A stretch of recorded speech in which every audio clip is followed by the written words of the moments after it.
Marketer of the Day, number 485. Email Marketing for Entrepreneurs. Indoctrination, Engagement, Awareness, Traffic, and Conversions with Dustin, Lien.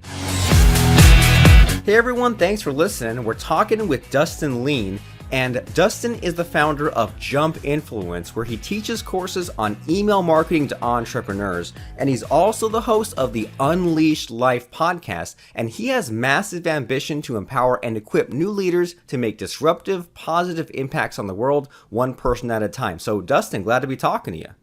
Yeah, thanks for having me here, Robert. I'm glad to have you. And I mean, email marketing, that's a fun subject of mine, so I can't wait to jump in. So, I mean, can you tell me about yourself and kind of what makes you stand out, what makes you special? Yeah.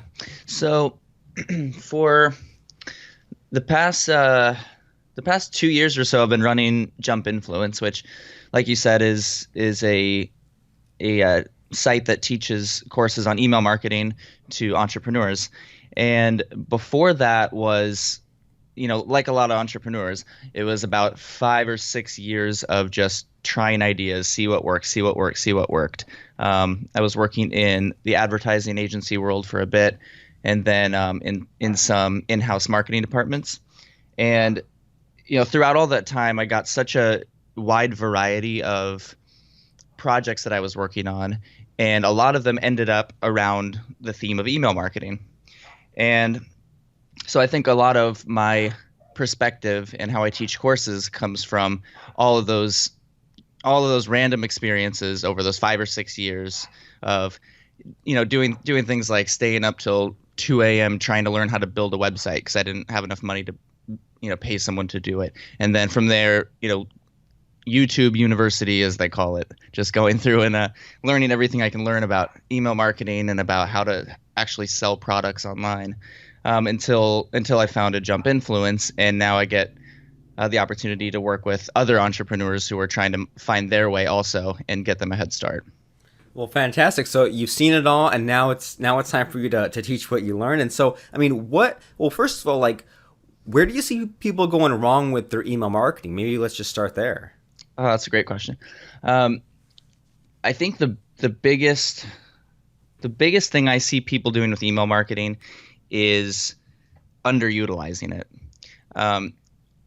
especially with the popularity of social media in the past, especially the past 3-4 years. Instagram has blown up over that time. There's new players like Snapchat, and it's just it's a big wide world of social media, and people are putting a lot of time into that, which is good, but in doing that, a lot of times they're neglecting their email marketing. And the thing I like to remind people of with email marketing is that, on most social media platforms, I'm sure you know this, statistic, most people get around 3% engagement rate. 3 to 5 would be on the top end. And with email marketing, even with most lists, a standard open rate is going to be 20%. So when you compare those two and you think about where are you putting your time as a marketer and where are you putting your time when you're trying to communicate to your audience, email marketing is much, much more effective, and it's much more direct, and you control the platform. If Instagram decides to shut down tomorrow or change their algorithm tomorrow, you don't lose your entire business because that's where all your eggs were. Email is the only platform where you own the rights to your audience.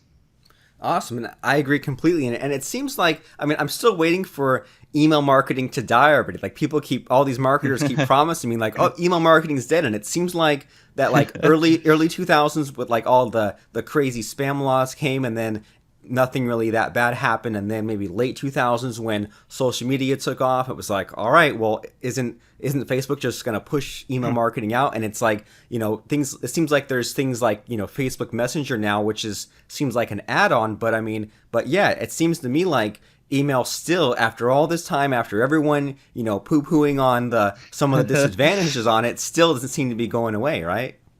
Yeah, I think at least for me when I'm marketing, what I try to do is just look at the basics, like where are people spending their time, and it's still a thing after all these years. We're all using email on a daily basis. Most of us check it too many times a day.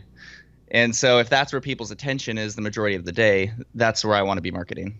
Well, fantastic. And so we kind of talked about the bad stuff, or the, what where people are messing up. So now I'm curious, like what is your thought process when it comes to emails? Like if you have, an offer or a promotion or something and you need to bang out some emails, where do you even begin with that thinking? So it depends on what kind of company you have, what kind of products you have. I played the e-commerce game for a while too, and now I'm mostly in info products. But with e-commerce, for example, it's mostly people sign up for your email list usually because they want good deals. They want to know when you have new products or better offers, and so that's usually what they're looking for. So when you're writing your emails, that's what you focus on, is what do the people want. When you're doing things like info products, a lot of times they're wanting information. So they're not necessarily looking for just the products that you can offer them, but how can you teach them? And so my rule of thumb, at least with info products and email lists, is I call it the 90-10 rule. So 90% of the time is providing helpful free value. 10% of the time you sell, and you sell hard. That's your 10% is your earned 10% of time to sell after giving for 90% of the other emails. So that's not like a set in stone cadence of send 9 emails that are helpful and then sell on one. It's just a thought to think about. Most of your energy should go into teaching your audience and helping them, because that gains that authority that you need to where they look at you as the expert. So when they're trying to think, if you're selling, I mean, this is even true for non-info products in a lot of ways, like whether you're selling a fishing pole or you're selling how to catch fish better product. Either way, the more you can teach them about fishing, the more they're going to trust you when it's time to pitch them a product, because they already know that you are the expert they look to. So if that's the fishing pole you recommend, they're going to go ahead and buy that one. I like that thought process a lot. In that, like, first of all, we don't just want to just hard sell and nothing else. We want to maybe earn the right to sell them something and teach them a few things, and then once we taught them things, be like, okay, now you have a little bit of a start. Now it's time to get the tool I recommend or the resource I recommend, whatever that is, and it gets to the point where you've given them a little bit of a taste, and now you don't want to leave them hanging. And it seems like that also takes care of those maybe timid email marketers, and I'm sure the ones that just like they give you some free stuff, some more free stuff, some more free gifts, and then a few weeks later you're like, okay, I'm collecting all this free stuff, but what's it leading to? And so so yeah, this is a really great way of thinking. And so you said that, so do this 90-10 thing, more or less sell 90% of the time, and then, teach 90% of the time, sell 10% of the time. Didn't want to get that flipped out there. But so when it comes time to switch to that 10% mode, do you blend the emails in with the teaching, or do you just like switch to like just the hard sell email? Is it like black and white for you, or is it a mix? Or like, how do you segment that? How do you switch or segment's not the right word, but you know what I mean? Like, how do you switch gears from teaching to selling there? Yeah, that's a good question. So I think that's where good copywriting comes into play. When it's time to sell, there's definitely a time for a hard straight sell, where if you're launching something new, or it's a holiday special, you don't need to be dancing around what you're trying to say, because again, a lot of times they're looking for that sale, so you don't want to hide your 20% off in the middle of a 1,000-word email. You just want to go ahead and tell them there's 20% off today. But in general, when you're trying to get them to go look at your paid products, it's best to weave it into great copy. So that's where you story tell. So after teaching for 90% of the time with your emails, and then you come in with an email that's talking about maybe a story about I'm just going to use the fishing pole thing again.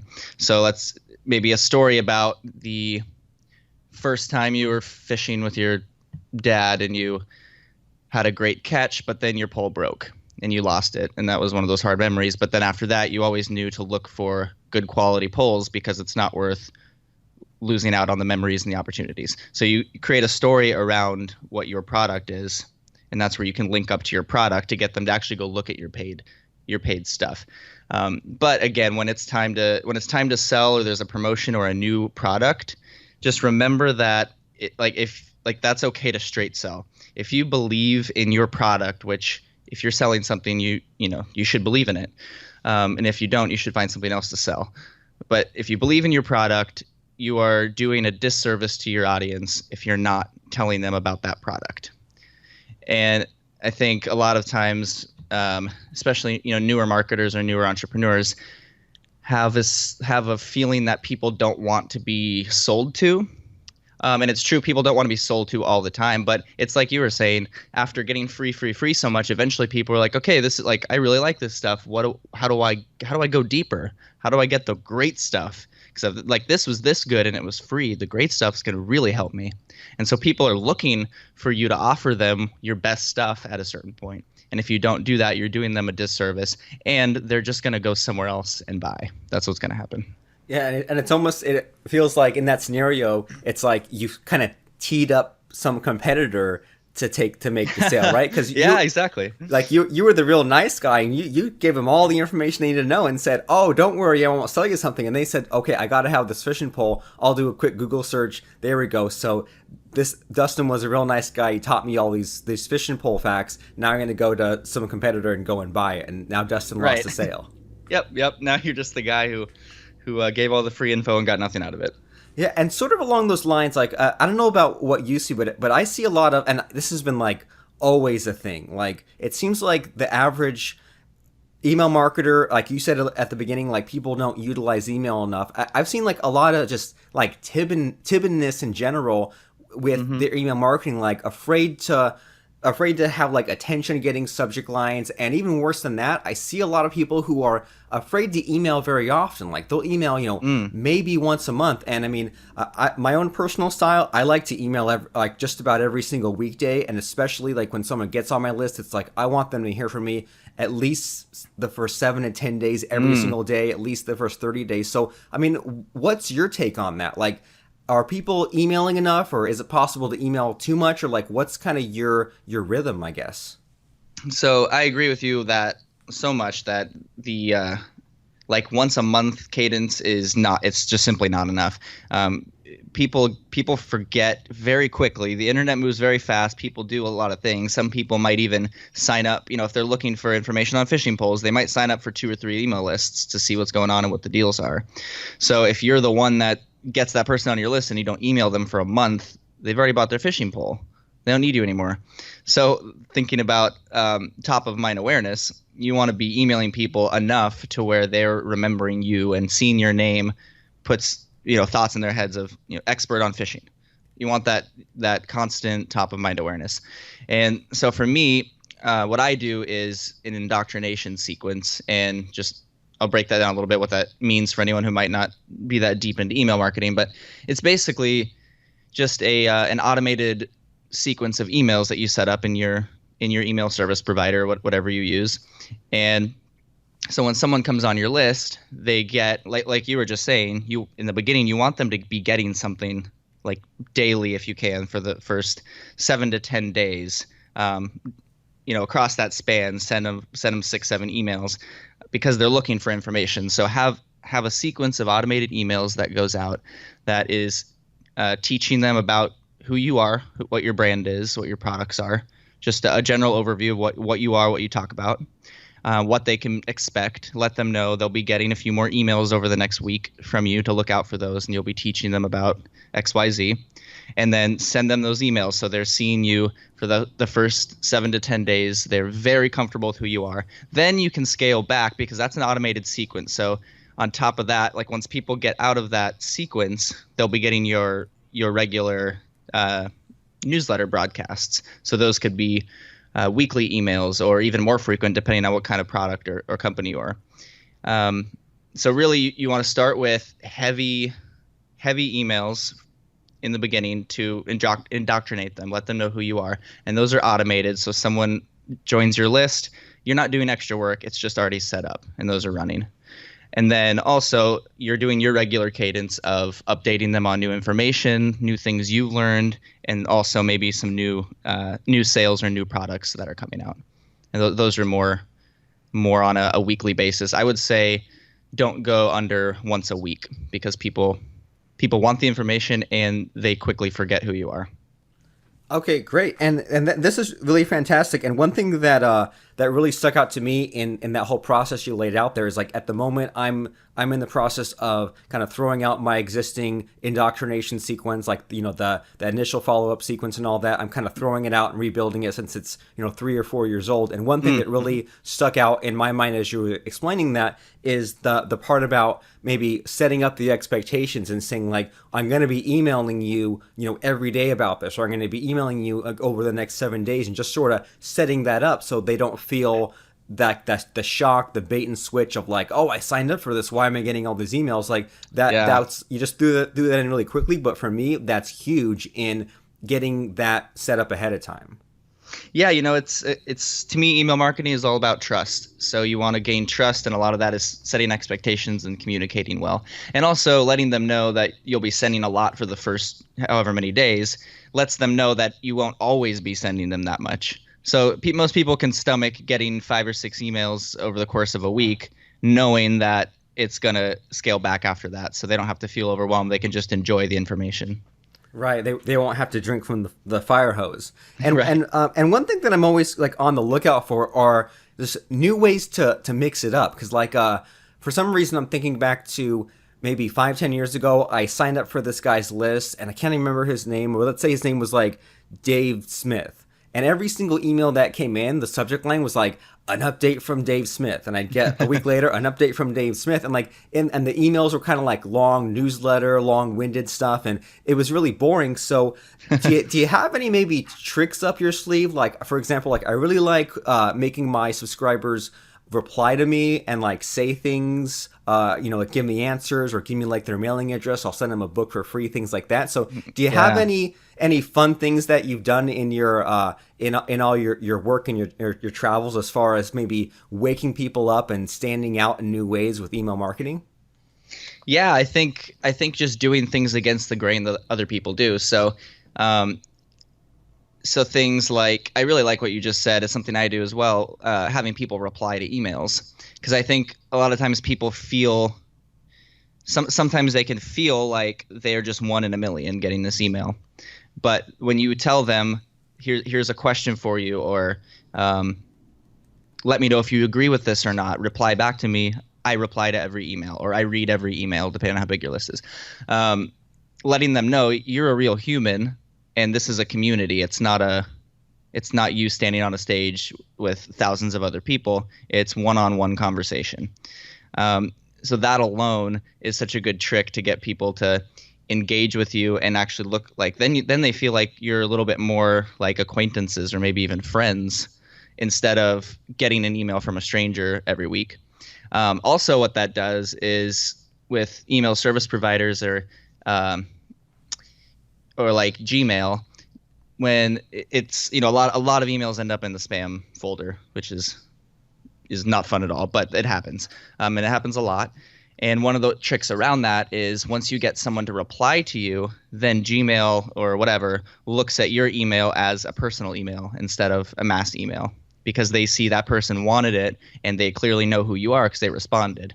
So then that safeguards your email with whoever responds. It safeguards your email from getting in their spam folder, which makes your open rates go up a lot. And over the course of however many years someone is on your email list, it can really make a big impact on your business. So that's one really good trick. The other thing is just using good subject lines, using information gaps in your subject lines to get people to open. The only goal of a subject line is to get someone to open the email. And then the only function of your first sentence is to get them to read the second sentence, and so on. So if you break down each element of a great email like that, it's easier to one-on-one market to somebody and think about their actual experience with your email list instead of thinking about sending it out to mass amounts of people you're sending it to one person a bunch of different times.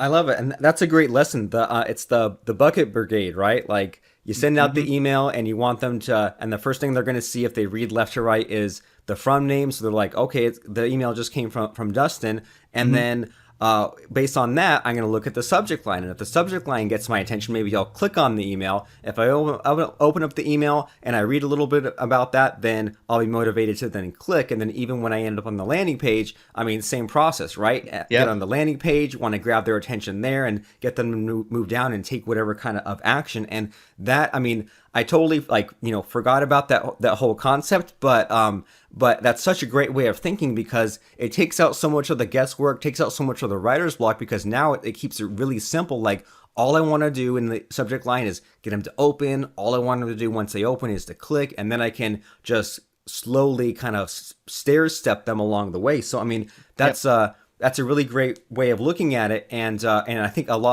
seeing some of those emails that come in from other marketers, like I think a lot of people need to know that really simple but powerful lesson. And so we're mentioning all these things here about emailing and having the sequence and the subject lines, and I'm sure some people out there are wondering like, well, what's a good email service provider, or like what's your favorite?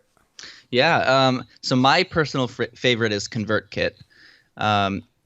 It's a little bit newer on the scene the past few years, but it is like, especially if you're a blogger or some kind of content creator, it's just set up extremely well for that.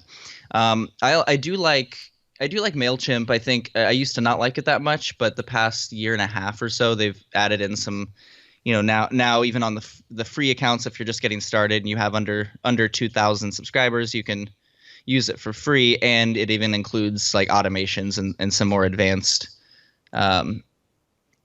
some of the more advanced features, which is nice because that's usually what stops people from wanting to sign up, is they feel like they don't have enough features, and if they don't want to pay for it yet or can't pay for it yet, they just don't do it at all. But yeah, MailChimp now is pretty good with, especially if you have lower level lists. For upper level lists, I like Convertkit a lot.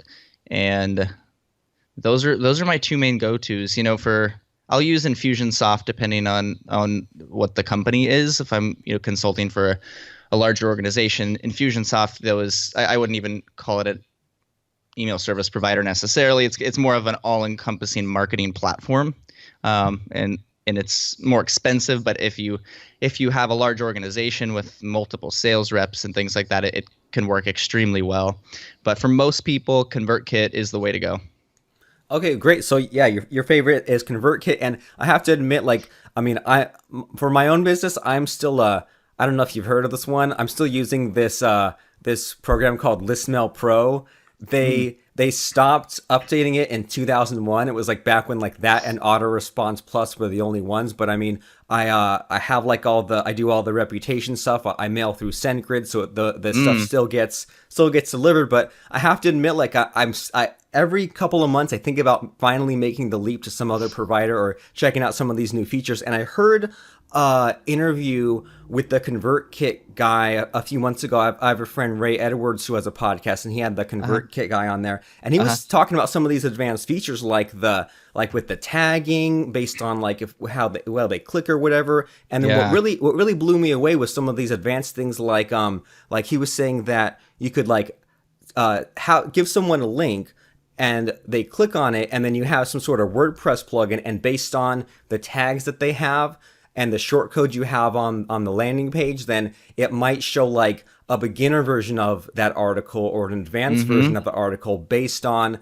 how they're already tagged as a subscriber, which like just blew me away. So I mean, do you have anything to whet our appetite as far as like some of this really cool cutting edge advanced stuff that maybe some of us who are stuck in the 2001 world of email marketing are kind of jealous of?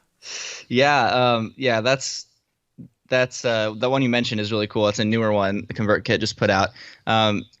They also have features like, I think one of the biggest things that stops most people with growing their email list faster is the sometimes complexities of figuring out how to even put an opt-in form on your website, or how to build a quick landing page. Like if you don't have certain HTML knowledge or someone you can hire, it's difficult to get started in a lot of ways. So Convertkit's pretty cool because they have these built-in, there's like you just mentioned, there's a WordPress plugin that does a lot of different things, and one of the things it does really easily is you can create a few different forms in Convertkit, and then all you do on your WordPress site is click at the bottom of a page or a post. There's an option if you want to add an opt-in form, and you just select from a list of all your opt-in forms which one fits best for that page, and it puts it there automatically for you. And then they also have features where if someone's already opted in for that specific form, you can have an alternate one to show them, so they don't see the same one twice if they've already opted in. And you could do custom landing pages really fast. They'll even host it for you if you don't have your own website and you're trying to build a list. They'll host the landing page for you, so you can build it and give people a link to a full landing page, which is a really nice feature. It really just makes email marketing less annoying to set up, and lets you get into the more fun stuff like actually writing the emails. Right, because who wants to mess with copy and pasting when I want to just click a button and have it pull on my account? Who wants to mess with hosting when they provide that option? Like, let me just get to the fun stuff, which is marketing my product, and I don't want to deal with the setup, the infrastructure, the headaches, the coming up against brick walls and things like that of setting it up. So yep. Great. So they do the advanced stuff if you want to go that route, but then also as far as just getting rocking and rolling, they make it as pain free as possible. So I mean, Convertkit sounds great, and we're starting to kind of run out of time here, but I want to make sure that we cover this Unleashed Life podcast. And so, yeah. I mean, can you tell us about like what that's all about and what makes that stand out? Yeah, so that's it's a podcast I just launched very recently, actually, and the concept behind it. So it's more on my personal brand side of things rather than my company side, but it's really about teaching people how to, the concept of unleashed is not being held back by certain things in life or in business that hold a lot of people back from really living fully. So things like it could be bad relationships. It could be stuck at a job you hate and don't know how to get out of. It could be, it could be spirituality things or friendships, just all these different things in life just as humans that we deal with on a regular basis. And sometimes we forget how many options there actually are to live the way we want to live and create our ultimate path and live purposefully. And so that's what the podcast is about. I bring on, it is fairly business oriented, just because that's the world I live in. A lot of entrepreneurs and things like that are the guests on there, but just talking about how they live that way, what kind of productivity hacks do they know to help them get work done faster so they can move on to things they enjoy more, or how to. I just had a guest. Daniel D. Piazza from Rich 20 something, and he was talking about just how he schedules his day, and he has this trick where and that's not really a trick, it's just a mindset. If he puts something in his calendar, if he blocks it off, that's law. Nothing else can move that. If he decided that that's happening, that's a commitment to himself to make sure that happens. So it helps him get more done and focus more on his projects in a given day instead of being distracted by other people. So it's stuff like that, and just conversations with people who are doing a great job living unleashed. I love it. So don't settle, and there are always more options, and chances are someone else has figured out how to be more productive or how to get more out of the day, or the thing that you're looking for to make your life better, someone else has probably figured it out. So why go to the trouble of trying to crack the code yourself, or why read some boring books? It sounds more interesting to me to hear some great stories from people who've actually lived it, and you can kind of get in their mindset and kind of understand what they were going through. And then it seems like that's a way better lesson to kind of hear it from the source as opposed to hear it academically. So, I mean, yep. I love the idea of this podcast. Great concept. Thank you. Yeah, I'm really excited about it. So great. So I mean, now that we kind of know all about your podcast and what you know about email marketing, I'm really curious about what kind of links and resources you have. So I mean, can you plug away for us? Can you let us know where we need to go? Not where we should go, but where we absolutely must go after hearing our conversation today? Yes, absolutely. So I put together a free mini course, and so it's a 10-day mini course on how to grow your email list faster. And it's like completely loaded with information. I did not hold back at all, and that's free for anyone who wants to join that. It's at jumpinfluence.com/jumpstart, and Awesome. that'll get them signed up. Awesome stuff. So jumpinfluence.com/jumpstart, and we'll see you there. Make sure that as you're listening right now today, to type it into your browser and maybe even bookmark it, and make sure to sign up so that way you don't forget to be there. And maybe you're on a walk or something and maybe you have your phone. Well, why don't you whip out your phone? You know, your phone, as you're playing a podcast, you can pull up a web page, or why not pull up the browser and bring up jumpinfluence.com/jumpstart. And if you're driving listening, well, don't be driving and have your phone out. Take the time to pull your car over to the side of the road right now and then pull up jumpinfluence.com/jumpstart and claim that free 10-day mini course. You'll be glad you did. And I don't know about you guys listening, but when I hear some kind of like a resource mentioned, sometimes I'll be like, oh yeah, that's great, I'll get to that later. Next thing you know, 10 minutes pass and there's some other distraction, I forget. So you need to make sure that you go there right now, you sign up right now, so that way you don't forget about it and you get access to this 10-day mini course and you find out what it is you need to know about building your list faster and just being a better email marketer and marketer in general. So for about the 5th time now, jumpinfluence.com/jumpstart, and we will see you there. So thanks so much, Dustin, for stopping by and for sharing some of these great insights and interesting stories, all that cool stuff, and telling us what we need to know about how to basically up our game with email marketing. There are a lot of reminders, new lessons, insights, all that great stuff. And so I really appreciate it. I appreciate you. I think people will have gotten a lot of value out of our discussion. So, I mean, thanks for stopping by and being generous with your time. Yeah, thanks, Robert. Thanks, everyone. Want to be a guest on Marketer of the Day? Or can you recommend an author, speaker, coach, or entrepreneur with a great success story and awesome insights? Go to marketeroftheday.com/ask and tell us who you'd like to have on the show. That's marketeroftheday.com/ask.